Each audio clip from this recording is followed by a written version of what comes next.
Welcome to TNT Sports Talk. Today is Tuesday, November 27th. As always, we're presented by D's Home Cuts. I'm your host, Travis Karcheski. We had Truman on the show last week, but he is not here again today. We got about 3 more weeks, so about 6 or so, maybe 5 more shows of probably just going to be me. And then we'll get Truman consistently for a couple weeks during Christmas break, which is going to be fun because it was nice to get back to the old format. And hopefully during Christmas break, everybody will be home from college, so we can get more people, more guests back on the show, some recurring guests back onto the show, because we have a lot to talk about. But again, we only had one show last week because of Thanksgiving. We didn't get to talk about a ton of stuff.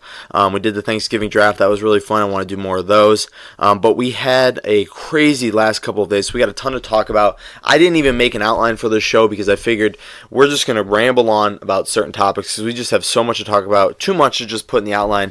So we'll just start and see where it goes.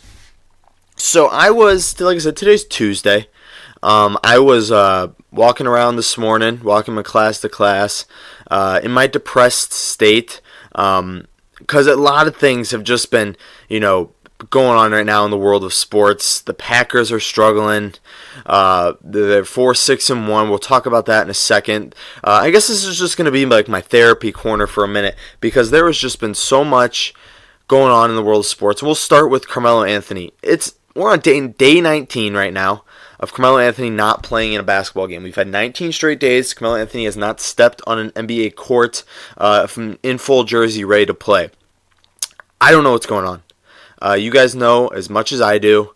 If he's taking the time, I guess I'd rather him take the time to kind of sort through the offers. If there's offers being sent, I'd rather him take the time to go through them all. But also, when it becomes, we're at day 19, probably going to be day 20 tomorrow because I don't think he's going to get signed tonight, although it could happen. You start to wonder, maybe he's contemplating retirement a little bit. And obviously, a lot of people have suggested, Tracy McGrady, a couple other players, and news analysts have suggested, maybe it's time for Carmelo to hang it up. His last game was versus Oklahoma City, and that was just an embarrassing performance. We already talked about that. We don't have to revisit that. But it's just been a rough season, and I think he just needs to get back on a court because obviously I don't think Carmelo is going to retire. Because the last taste of basketball, of NBA basketball, that he's had was that night in Oklahoma City. It was just an embarrassing performance. He only had 2 points, 1 for 11 shooting. It was a bad performance. And I don't think Carmelo, who's had a 15, now 16-year career, I don't think he wants to end it on that note. Now, I could be wrong.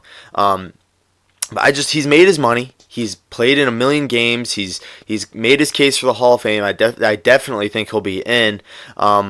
He's made his case, like I said, and I just think, maybe it's time for him to tie it up. I don't know what his thoughts are. I think he loves the game of basketball. I think he loves his brothers. I think he still holds out hope for a championship. And maybe he's just, I don't know, maybe he's just worn out. Tired of everything, tired of all this trashing. This 19-day break might be pretty nice for him, and he might realize he wants to stay home. Or maybe, he's just not getting enough offers right now. Maybe teams are sort of figuring out where they want to go from here. We're getting later into the season, so teams are kind of figuring out what holes they have. But I don't know. I'm not so exactly sure what Carmelo's doing as of right now. We're going on day 19, probably day 20 tomorrow. We're going through the holidays. Maybe, I don't know. Maybe, I know he has a fractured kind of family relationship. Maybe he's just going to take the holidays to spend alone, rest up and just get mentally prepared because the market's still going to be there, I think, no matter how long he waits this season. I think if he obviously doesn't get signed this season, I think we're looking a little more bleak. But maybe he's just going to take the time to collect his thoughts, spend some time with the family during the holidays, something he hasn't been able to do the last couple of years because he's always been playing on Christmas Day. That's a thought. I'm not exactly sure where he wants to go from here. I've heard reports of like a national team, Puerto Rico's wants him to come play. Maybe Carmelo's up for that, but he's an NBA guy. He's still got a lot of gas left in the tank, and I think he really can impact the team anywhere. He's shown now he can come off the bench. He's shown he's willing to switch up his game a little bit. He's not a bad person to have in the locker room. Guys love him. Guys love playing with him. He's got best friends on almost every single team. He's not a bad teammate like people say. I think the media sort of puts that around there. but he's a good teammate, and I think he's a good piece for a team. I'm surprised he hasn't been signed yet. But the NBA is crazy, and the Rockets did a good job of making it seem like he was the reason why they're failing. But obviously, we've seen now they're still at the bottom of the rankings 20 days after Carmelo was let go. So it obviously wasn't him, but they did a good job of tarnishing his name and his legacy, something we were so desperately at this podcast trying to stop. But we will figure this out. We will rebuild. We will get on a team. If this is the end for Carmelo Anthony, we will do a whole long show, tribute show. We will cry, but we will get over it, and we will watch as Carmelo Anthony does his next venture. But again, I really do believe he'll be on a basketball court again, whether that's at the end of the holidays, end of the week, end of the day today. I don't know, but we will see what happens. We'll be on that front, constantly fighting to get Carmelo Anthony a job. We will hold that flag, and we will march forward. But now I wanted to talk about the Packers a little bit. So the Packers, 4-6-1. That's where we sit right now. We have the same record as the Cleveland Browns. I'm not ashamed to admit that. I'm not proud to admit it, but I will stand here. I won't back down from it. I won't hide from it. I will talk about it. So Sunday night's game was ugly, to say the least. We were in it in the first half, and usually we come out pretty well in the second half. I think Pettin makes a lot of great changes, and I think McCarthy's shit, but Pettin usually makes a lot of great changes in the second half, and he did do that. We held the Vikings, which is a pretty good offense, to only 24 points the entire game. The Packers came out and they were firing. They scored, that Aaron Jones touchdown, and then they had Devontae Adams, and we were looking good, and I was feeling good. But then again, their offense just fell apart in the second half. The third down offense is just like the worst thing you've ever watched in your entire life. It's like a train wreck. You know it's coming, and you just can't look away. That third down, it's when we get to that 3rd and 5, whatever, 3rd and whatever. It's always the same thing. They draw up a passing play because it's an obvious passing down, and then it gets a sack. It doesn't make any sense. They bring pressure every single time on 3rd down. Every team does it. It's normal. But the fact of the matter is, we can't stop it. And our offensive line isn't horrible. We got Bakhtiari, who's the best left tackle in the NFL. Lane Taylor, Corey Linsley are all solid guards. The right side's a little shaky. Balaga's a really good tackle, but he's hurt most of the time. And Byron Bell is a converted tackle who's playing guard right now. He's playing not great. And they said it on Sunday night's broadcast. This Packers offensive line has been depleted over the years and really not filled. And like Collinsworth said, the cupboard's not very full, and it's going to take a couple years to really rebuild that, because once Bell went down, once I think Bakhtiari went down, it was a mess. Rodgers missed a bunch of throws. Aaron Jones couldn't get through on 3rd and 1. He couldn't get through on 4th and 1 too right after that.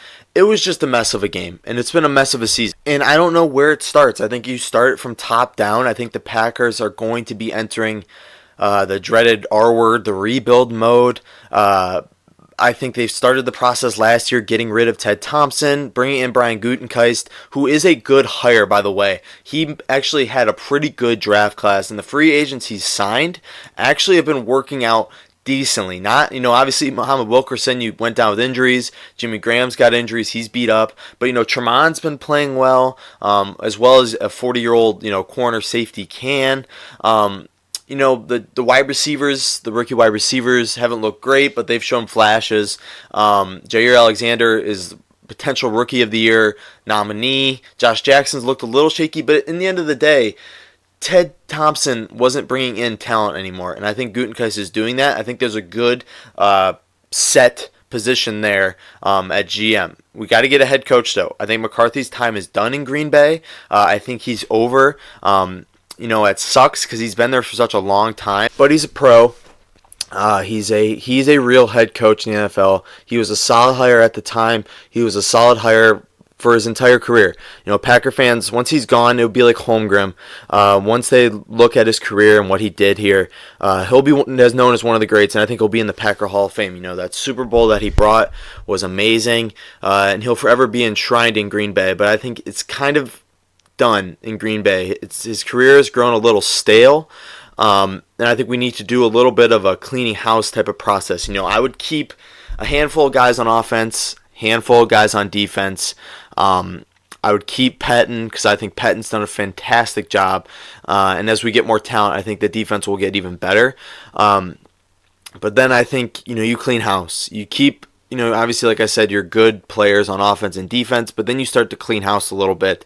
Start to get some more veteran talent, maybe. I know we don't have a ton. People think we don't have a lot.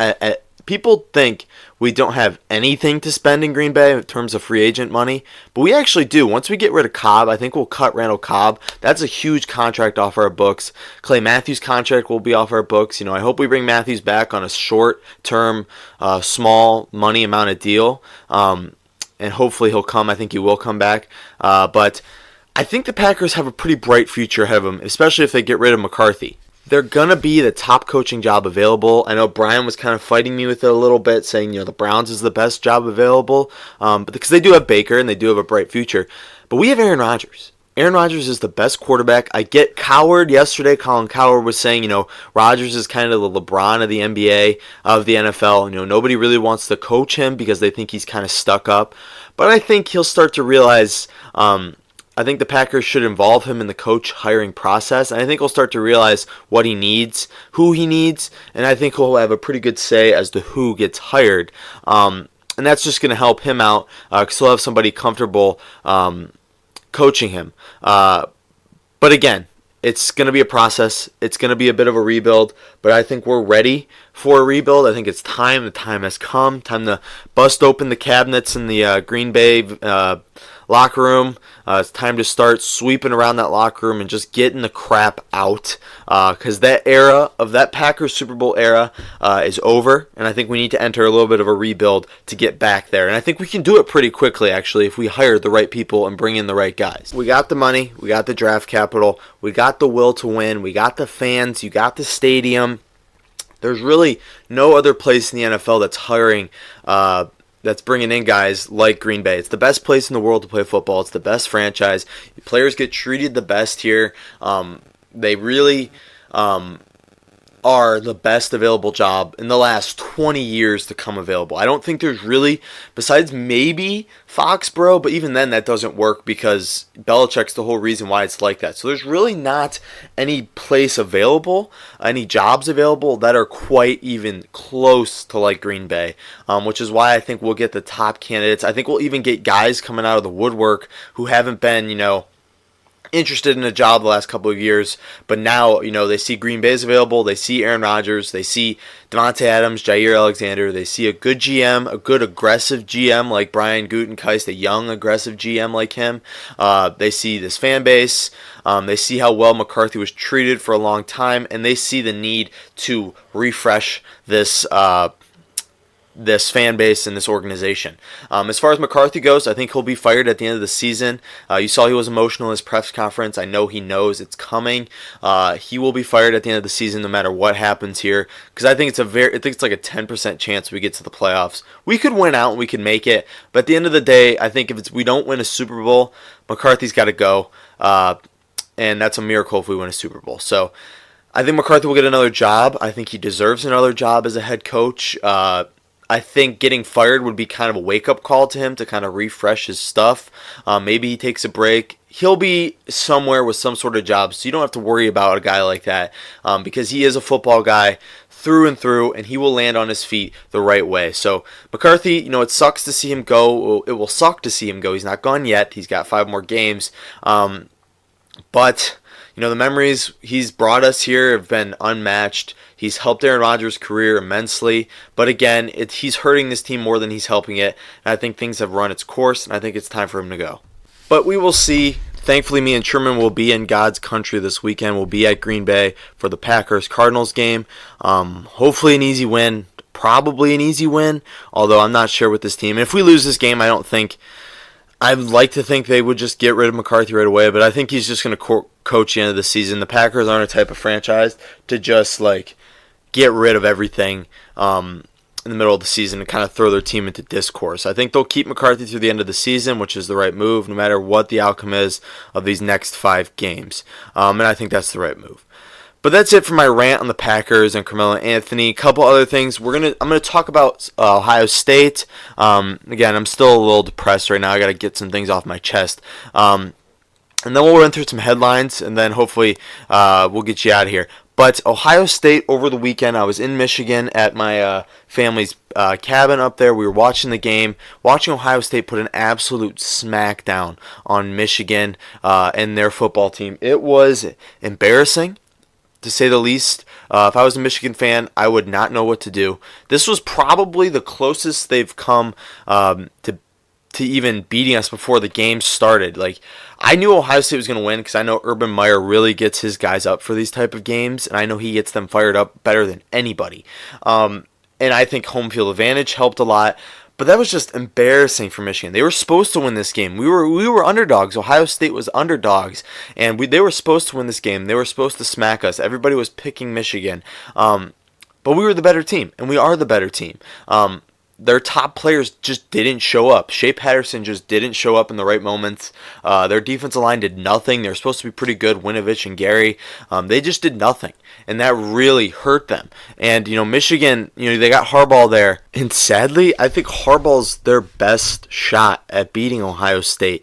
It's obviously he's 0-4, but what are they going to do? Who are they going to get if they fire Harbaugh? If Harbaugh gets fired, he will be picked up in an instant by either an NFL franchise or probably a college, but maybe he gets swooped up back into the NFL because I think he does want to get back there one day.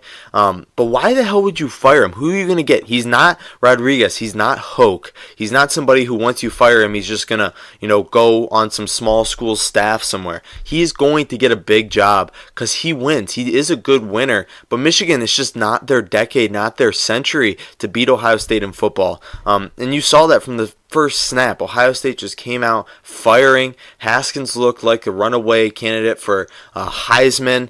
But this is my depressed corner because I'm thinking Ohio State has got to have a lot of help to get into the playoffs.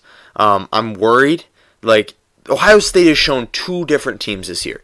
They've shown ranked Ohio State. They've shown 2 different teams. They've shown the team that plays against ranked teams, and they've shown a team that plays against unranked teams.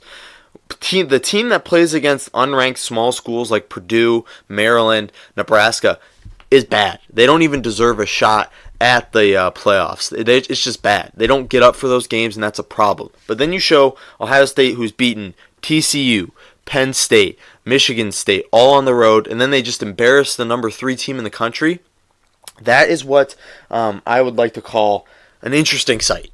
Because Ohio State, if they come out, I think the big key is going to be this Big Ten championship game. Like the national championship year, they're going to have to annihilate Northwestern to really put themselves into the conversation of they have to get in. They have to annihilate Northwestern, who's a good team. And I think they could do it. But again, there's a chance that Ohio State doesn't come out for it, and they just start slow and sluggish, and we lose the game. And that's what scares me the most about this Ohio State team, rather than the teams in the last couple of years. Because they're either going to come out and play their asses off, or they're going to get killed. They make a lot of dumb mistakes, but they've been cleaning them up lately, and I got to give them credit. And we even won that game, 62 points, most ever scored on Michigan. We even won that game without our best player, Nick Bosa, which would have been, it's a scary thought to think, what would have happened if we had Nick Bosa on the team, because I am not sure at all what the massacre would have looked like if we had Bosa on the team. So that's it for that. I gotta wait and see. We just gotta wait and see what happens, see who gets in. But my last gripe, Indians. It's kind of like our coach used to say, stacking problems. Kind of just stacking depressive thoughts in my sports world. The Indians lost Lonnie Chisenhall. He signed a 1-year, $2.3 million deal with the Pirates. One of my favorite players. Probably one of the longest tenured Indians. I've always watched him growing up as an Indians fan. You always see him in right field wherever he goes. I've went to AAA to watch him play. He was just a great guy and a great consistent hitter for the Indians, and we lost him. Now I'm just thinking, what other guys are we going to lose here soon? There's been talks of trading Kluber, Encarnacion, Carrasco. Brantley might be gone. It's just a mess. Gomes is being thrown around there. I don't know. I just had to rant about all of that. Carmelo hasn't been signed. The Packers are 4-6-1. The Ohio State Buckeyes might not make it to the playoffs again. And the Indians are starting to trade away some of my childhood pieces. So it sucks. But again, we love sports. Sports does an incredible thing to us where 1 minute we're as high as we can be, the next minute we're as low as we can get. And it just changes every single day. So we'll get to some sports headlines. We're going to talk about some of the top headlines going on today. We're at about 20 minutes right now, so we'll try to run through these scores for NFL the past week. Thanksgiving, the games were okay. Nothing really crazy happened. They were all right. A couple backup quarterbacks were in action, though. So we'll start with the first game, Chicago and Detroit. Chicago won 23-16. Chase Daniels did his job again. The man is a professional finesser. He just comes in. He's been sitting pretty much his entire career, his 9-year career. He's only made 2 to 3 starts, and he does what he needs to do now. He's still going to make himself relevant because he came out here and he got them the win, which most backups can't do. So you got to give the guy credit for that, and that's why he sticks around. Next game, Washington and Dallas. Dallas won 31-23. Dallas continues to stay hot. Washington continues to fall. Colt McCoy started. He looked good at sometimes. Other times he looked bad, which is why he's a backup. He put together a pretty good performance. All in all, I know he had a couple picks, but Dallas played their asses off. And that Washington defense cannot stop them. Clinton Dix isn't looking like such a great trade as of right now. Atlanta and New Orleans. New Orleans got the win 31-17. They continue to roll. Best team in the NFL right now, and by a lot. And I don't think that has changed at all. No matter what happens, I don't think that will change. There's just so much firepower on offense. This game was interesting because their stars, while they played well, didn't do much in terms of scoring. And they had a lot of smaller guys score, which just shows that depth of that team. We'll go to the Sunday games. Oakland versus Baltimore. Baltimore won 34-17 as Lamar Jackson continues to win. He's now 2-0 in the NFL. And it starts to bring up the question. I know Oakland's bad, but should you continue to start Lamar even if Joe Flacco's healthy? We'll answer that maybe on Thursday's show. Jacksonville and Buffalo. Buffalo won 24-21, sending Jacksonville into a complete tailspin. They're cleaning house. They fired their offensive coordinator. They benched Kessler, suspended Fournette for fighting. So that team is falling apart as we speak. They're trying to kind of switch things up here. Maybe it will work, but I don't think benching Blake Bortles was the right move. I don't think Kessler is going to give you much more than what Bortles gave you. So I'm going to go and say that was a bad move. But Buffalo continues to, impress us a little bit here and there. Josh Allen made some fantastic throws. Next game, Seattle versus Carolina. Seattle won 30-27. They continue to roll. Beginning of the season, they were in a complete tailspin. Nobody expected them to be where they are right now, but they just beat a good Carolina team who have now lost 3 straight when everybody was all high and mighty on them. Cleveland and Cincinnati. This was an interesting game. Baker Mayfield looked like the perennial superstar that the Browns were hoping when they drafted him at number 1. 4 touchdowns for him on the day, and it was a very entertaining game because he had Hugh Jackson on the sidelines. Demarius Randall picked the ball off, handed it to him. I thought it was funny. Sherman showed me this. Demarius Randall for the Packers, he could when he intercepted. He played for the Packers. Most fans didn't like him because he was kind of a showboaty type of player. And I know Browns fans love him. We put him at the wrong position, and now he's balling at safety for the Browns. But it was funny because Demarius Randall's all about himself. He's all about showboating here and there. And when he picked that ball off, he ran right towards Hugh Jackson, ran right out of bounds, when he could have actually gained probably 10 to 15 more yards. And there was a tweet that said something like, it just shows us, how big of a selfish player Demarius Randall is. He's all about the show and not about helping his team out, when he could have easily ran that ball, another 10, 15 yards. But he decided to go out of bounds and create a big firestorm on Twitter and online.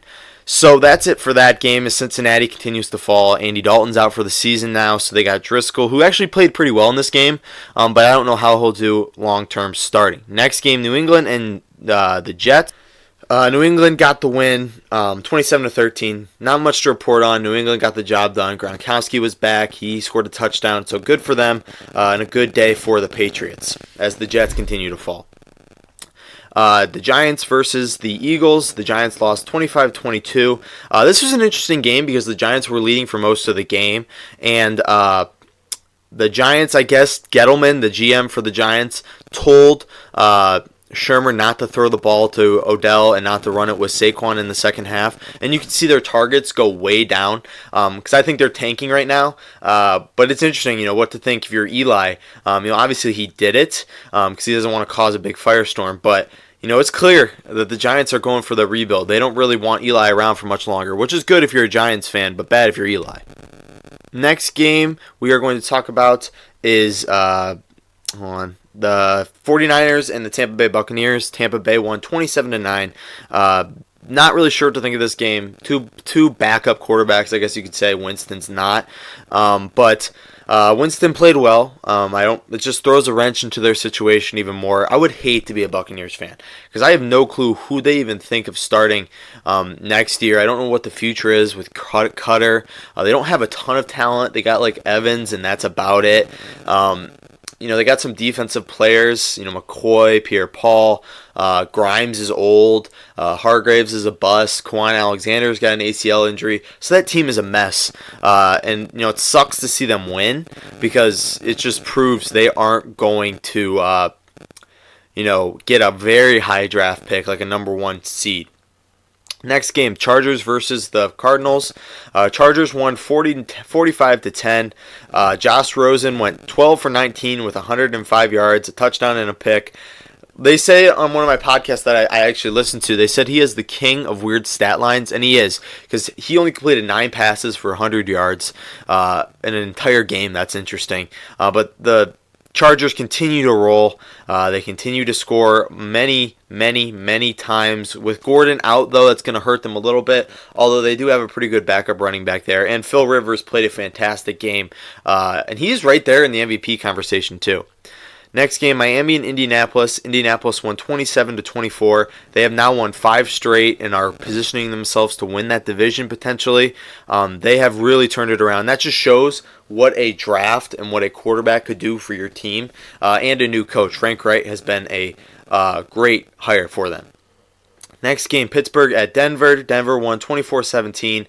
Big Ben threw a last-second pick to throw this game off, and they ended up losing. Denver, though, is an interesting team. They've won 2 straight. They got a really easy schedule coming up, so this could be a team that gets hot late and even saves Vance Joseph's job. The Sunday night game, we talked about Green Bay, Minnesota, 24-17, as Minnesota continues to position themselves for a wild card seed. The Monday night game, Houston won 34-17. They continue to roll. Tennessee's a good team, but Houston is just insanely good right now. They've won 8 straight, which is insane. That's a franchise record for them. So they continue to roll. A lot of teams continue to roll as a lot of teams continue to fall, as we are, 3/4 of the way done with the NFL season. But let's get into some of these headlines, and then we'll move on. Really, all I wanted to say, Andy Dalton, he's out for the season. He was placed on IR yesterday. That hurts the Bengals a lot. They started off hot, really, really hot, and then it just kind of came all crashing down with that loss in Pittsburgh, killing them again. Most people would say this is Marvin Lewis's last year, but again, some reason he just keeps coming back every single year, and it's just killing that franchise. They really need a fresh start. They really need to clean house, I think, and just start fresh to see if they can kind of get back to the Super Bowl and winning some actual playoff games. We're going to move a little bit to college now. We won't go into too much of the games. That LSU Texas A&M game was the best game of the year so far. 7 overtimes. It was just a fantastic game. But some notable news. Cliff Kingsbury got fired from Texas Tech. Larry Fedora got fired from North Carolina. But USC is still retaining Clay Helton, which is interesting. But Cliff Kingsbury, I think will get hired pretty quickly. He's an offensive guru. I think he could end up in the NFL as an OC somewhere, or at least maybe a smaller college as a head coach, or at least OC somewhere at a big college. Larry Fedora had kind of an underwhelming couple of seasons there. I think he spent like 7 or 8 seasons there. And they're 2-9 this year, so they really haven't been playing well. But they ended up going out and hiring Mack Brown, the former Texas coach, which is a great hire for them.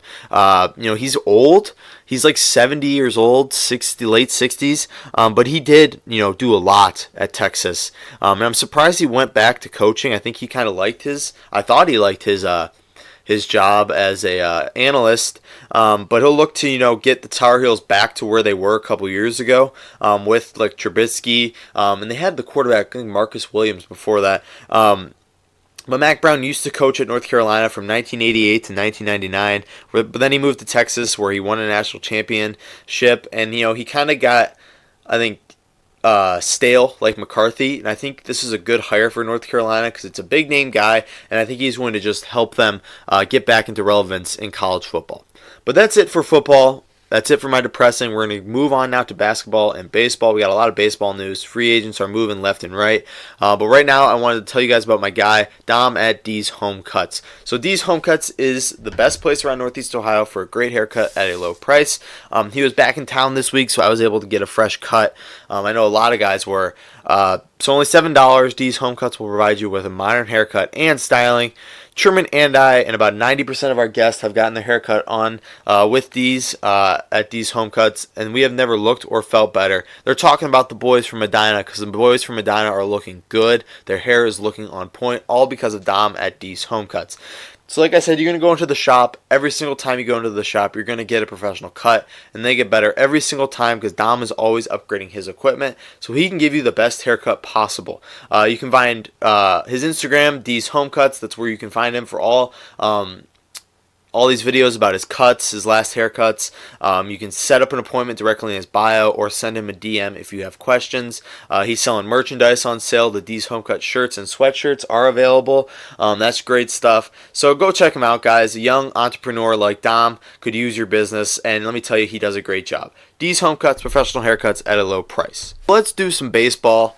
We'll talk about basketball in a second. We're going to wrap it up here in about 20 minutes. We'll start with a couple free agent signings. Brian McCann, the catcher for the Astros, signed with the Braves. He's going back home to the Braves. He started his career there. He's a 7-time All-Star. All of those All-Star appearances came with Atlanta. He is a good signing for them because they do need another catcher. They lost Kurt Suzuki. He'll bring a lot of power to that lineup. I think he's hit 9 straight seasons with 20-plus home runs.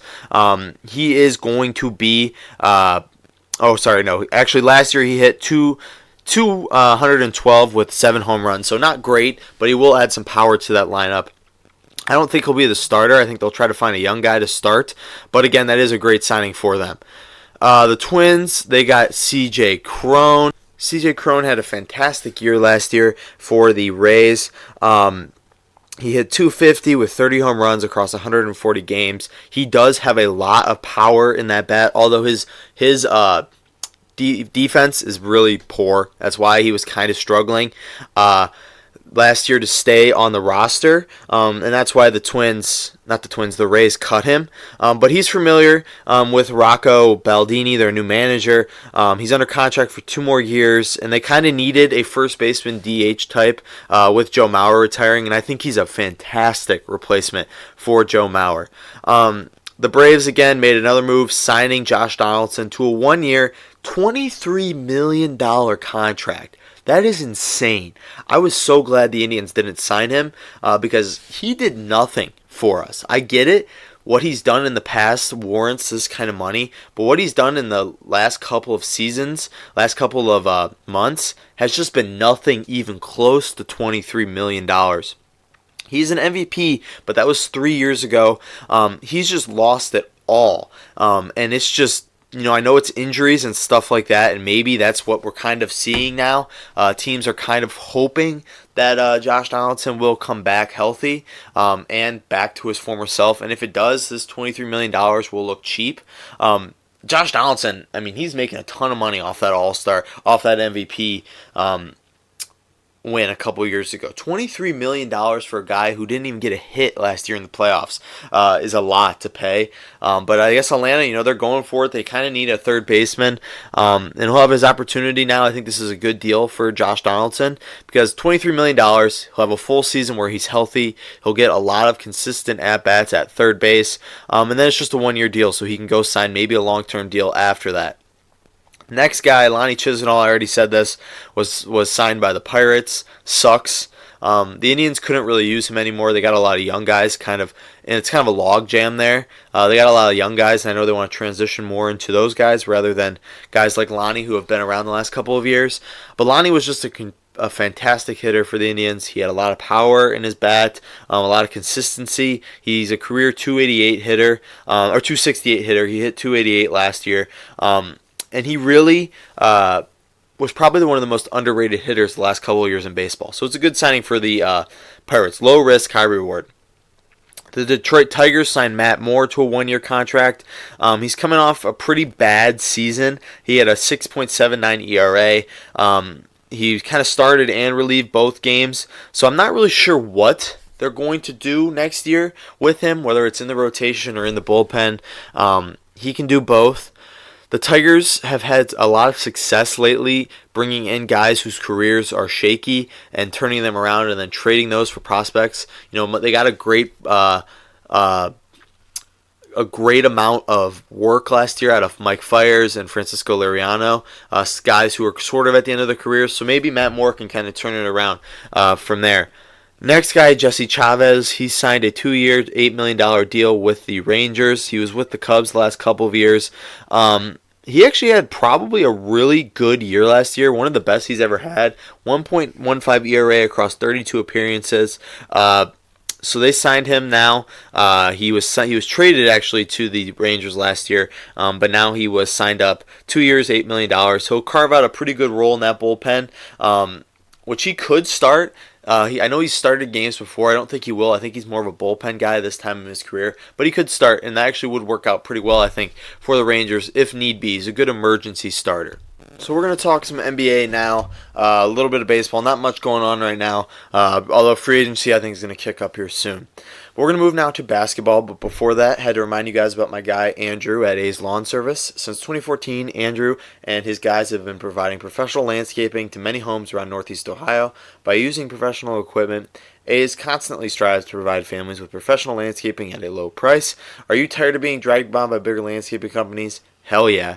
Turn to A's and trust me, your lawn, your home will never look better. Trust the A's for all your landscaping needs and you will not be disappointed. The phone number is 330-241-2392. Again, 330-241-2392. And the email is lawnservice.a's@gmail.com. A's Lawn Service LLC. You grow it, we cut it. So let's talk some basketball. It's kind of interesting to see how the basketball season is going right now because it's very different than what anybody would have predicted going into the season. So we're going to start with a quick look at the standings, and then there's a couple headlines I wanted to talk about. So obviously in the Eastern Conference, Toronto, Milwaukee, Philadelphia are the top three there. No big surprises just yet. I feel like Miami would be a little bit better, and then obviously Washington would also be a little bit better, but they aren't right now. Washington's the 9th seed, and Miami's the 11th. Then we'll go to the West, which is a complete different vibe than anything we ever would have predicted. The Clippers are in first place. The Golden State Warriors are in second. Memphis is in fourth. Sacramento is 8th. Houston Rockets are 13th. The Utah Jazz are 14th. It's a mess right now in the West. Minnesota's 11th. All these playoff teams, 5 playoff teams from last year are not even in the playoffs right now, which is interesting. The Golden State Warriors are not even first place. The Clippers are. And nobody expected the Clippers to be there, but due to some good play from some guys who stepped up they've really positioned themselves in a good spot to really start to make some noise there. Alexander, their rookie, has been fantastic, potential Rookie of the Year candidate, and I think that's the whole key there. I wanted to talk about Markelle Fultz. it's been a mess there for the last couple of weeks in Philadelphia. Jimmy Butler has provided some new life, but I think Fultz is on his way out there. He has potential to be, I think, one of, if not the biggest bust in NBA history, just because of the hype that was surrounding him. The 76ers traded up to get him. And he hasn't been even close to what people thought he could be. He was hurt all last year. He's got problems with his free throw shooting. He's got mental issues in terms of how he shoots. He's been trying to work through it, and he just can't do it. And he walks away from his team for a couple weeks. He's firing his trainer. All these guys is just, it's such a mess, and I don't like talking about it because I don't know what's going on in his head. I think it's a mental health type of thing, but he should get back to where he was because he is a fantastic player, and I think a fresh start would really help him. That's why I think a trade with somebody could really, really help him in his development as the NBA career goes along. So hopefully he gets moved, but you never know. That's it for basketball. Real quick story on golf. I didn't get to watch the match, Phil versus Tiger, but I heard it was kind of underwhelming. It was a little bit overrated in terms of what they built it up to be. I guess they didn't do as many side bets as people wanted. The mic'd up wasn't great, and I guess the commentary wasn't great because there was just too many commentators. Like I said, I didn't get to watch it because we were driving all day. And I didn't have really the $20 to spend. I really didn't want to spend the $20 on it, even though it ended up being free. But, this is the first time anybody's ever done this type of thing with golf. I expect to see a lot more of it in the future, and I expect it to get better as it goes. But Phil Mickelson won. They played like 22 holes in the dark. They should have started it earlier. It was an interesting game, interesting tournament, reading it after. But that's it today for the show. I know it's a little bit shorter of a show, but it's just been a rough sports week. I had to get some of that stuff off my chest. We'll come back to you Thursday with a full show with headlines. But other than that, we want to thank you to our sponsors, D's Home Cuts and A's Lawn Service. We ask that you go into iTunes, give us 5 stars, rate, review us, and subscribe so you don't miss another episode. I want to thank you to 12 Ounce for putting our show on. Check them out, 12ouncesports.com. Check us out on YouTube as well. TNT Sports Talk is the name you search in the YouTube search bar. Other than that, find us on Twitter at TNT Sports Talk 12 for Aaron Rodgers. That's 12 for Aaron Rodgers. TT Sports Talk 12. That's the @ for our Twitter. That's where you can find. That's where you can chirp us online if you want to get the smoke. You can send us questions, comments, concerns in the DMs. Also send us DMs if you want to be a guest or any other business inquiry right now. We got some other things in the works. Also, you can find out who's going to be on the show, what we're going to be talking about the day before. And also, you can find our show on our Twitter. So check it out. Other than that, have a great day. Tune in on Thursday where we will go over all the headlines because I think there's going to be a lot more free agent news. And hopefully, Carmelo will have a home by then. But if not, we will figure it out. Other than that, have a great day and tune in on Thursday, guys. Thanks.